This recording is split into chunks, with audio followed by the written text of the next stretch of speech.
Hello, so this is going to be one of the less cheerful videos of me documenting my recovery. As we all know, recovery is not all rainbows and smiles, so this is what I was going to do, the completely raw and honest stuff. And obviously we all know I'm in the very early steps of recovery. I'm still getting my referral to eating disorder services, and like I said, I'm not going to make any big steps, especially before I get the referral, because I know this time I have to actually make the mental changes too. I don't normally do a video in trackies, as you can see, and just a casual top. I was doing my makeup this morning thinking right, we're going for a walk with my dog, but then I got told that the football's on at 12:30 and here we are. At least it's meant that I could do a bit of baking this morning, do my plants, which is one of my one true loves, and then we can go for a walk in the afternoon, and I've got time to film this video. Where do I begin? My head is basically gone. Basically, like I talked about in my video the other day, struggle most with bulimia, and I have done, both in this relapse and my last relapse. But there have been a few things in the past couple of days that has just completely pickled my brain when it comes to my anorexia. And that terrifies me, because I don't want to say that bulimia is worse than anorexia or anorexia is worse than bulimia. But we do know that anorexia is a quicker downward spiral than bulimia is, because I think of how severe the weight loss can be. And I know bulimia is horrific on the body, the actions you do, but at least, I don't know, for me personally, whenever I've been bulimic, all my physical checks have come back fine. These ones that I had to get again have come back fine. So that's blood tests, ECG, blood pressure, core temperature, mine is all completely fine. I got that news today, and I just know that when people suffer with anorexia too, some weird mathematical science thing, just when you get below a certain weight, the risk of stuff just gets so much more. And yeah, so anyway, I'm basically worried about how the Anorexic Voice has developed in the past couple of days. I don't know if I said that yet, but that's the whole purpose of this video and what I want to document for myself. Like I said, there's been a few things. I discovered that my eating disorder referral will take probably minimum 6 weeks. Obviously it could be less, it could be more, but that thought has just let the Anorexic Voice get so loud. For me, it's kind of said, you've got 6 weeks then to lose as much weight as you can, because, and I know a lot of people with experiences of the eating disorder services and having an eating disorder, you feel like you have to justify your place in the service because it's to get in, it's on BMI criteria. You're scared to gain weight before you get in, you're scared that you will be above that weight, so you do what you can to basically not feel the rejection of them turning around and being like, oh, you're not eligible for our service anymore. And I guess just one step further, you're too scared of even doing any steps of recovery before you're getting in, because you're scared that they'll say, oh look, you look like you can do it by yourself, bye. And I guess the second thing for me is it's finally come around the week that England starts to lift some of its lockdown. So after over 100 days of not really being able to see friends properly, not having to go out for food at restaurants, not being able to go out drinking at bars and stuff, I am faced with situations that can include lots of calories. And in the past, when it's come to social situations, I've just kind of let the bulimia stay as the one in control. So although I've acted on bulimic habits sometimes, I have ate with my friends, I have let myself drink alcohol. I was at uni when I had my last major relapse, but my head just doesn't think I can do it this time. This is probably the relapse I've had with the most rules, and I'm not going to go into details of the rules because I don't want to trigger anyone, but it's just stuff to do times of day, what I can and can't consume, and a lot of my plans that I've got aren't compatible with them, so I don't know what to do. And my anorexia is, well, my bulimia and the anorexic side of being bulimic is just completely, it's terrified about the loss of control. It's terrified about losing control and what the weight gain could mean, especially in terms of my referral. And I just think these two things are so badly timed. So it just wants to make the rules more severe. And I think because the referral will take most likely 6 weeks to get my first assessment, and when they'll insist on weighing me, it doesn't seem like too long a time to sacrifice enjoying time with friends, which I know sounds so messed up because I've never let my eating disorder affect my time with friends, my time with family, but this relapse has always felt so different. It's always just, each step has taken me by surprise, and I don't know.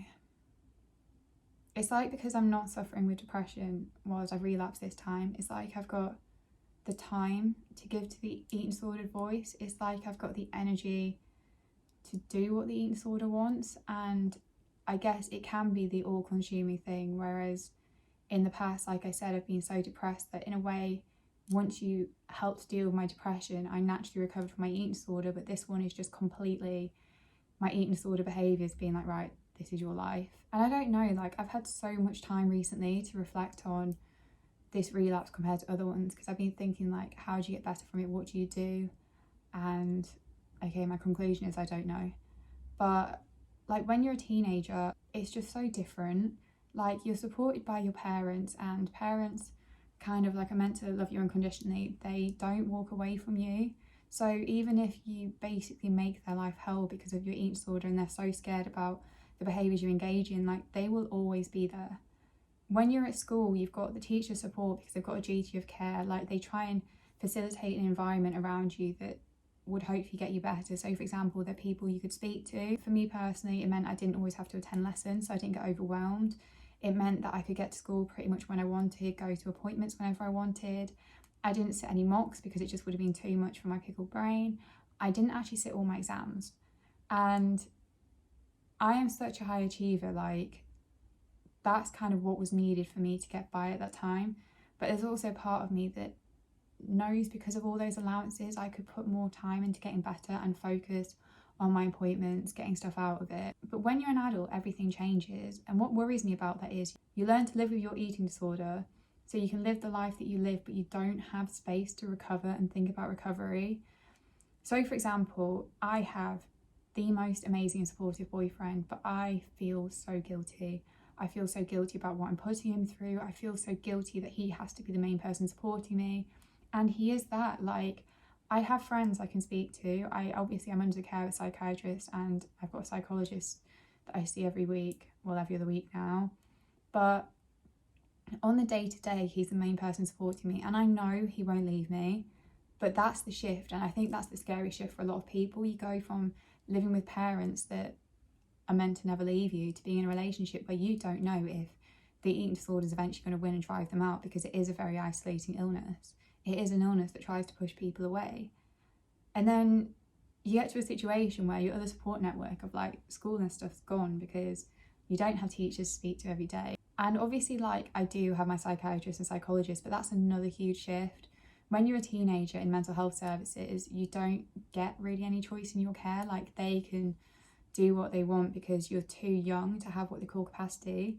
But when you're an adult, unless you are a severe risk to yourself or physically really, really unwell, you can choose if you get referred to stuff.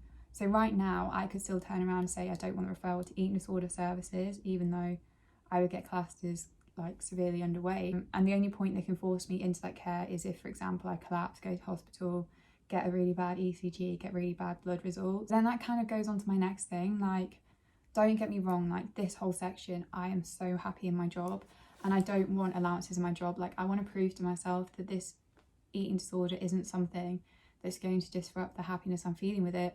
But once you're in the real world of work, you can't just have time off. Like, you need an income, and depending on where you work, you can't get full like sick pay that matches your income.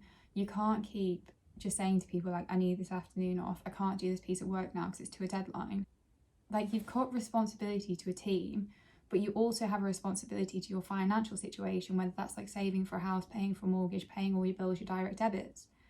So in the past, when you could just turn around and be like, I can't sit these mocks, you can't just throw away that piece of work. And that's just, it's such a shift in dynamic. And I think that's the thing for me.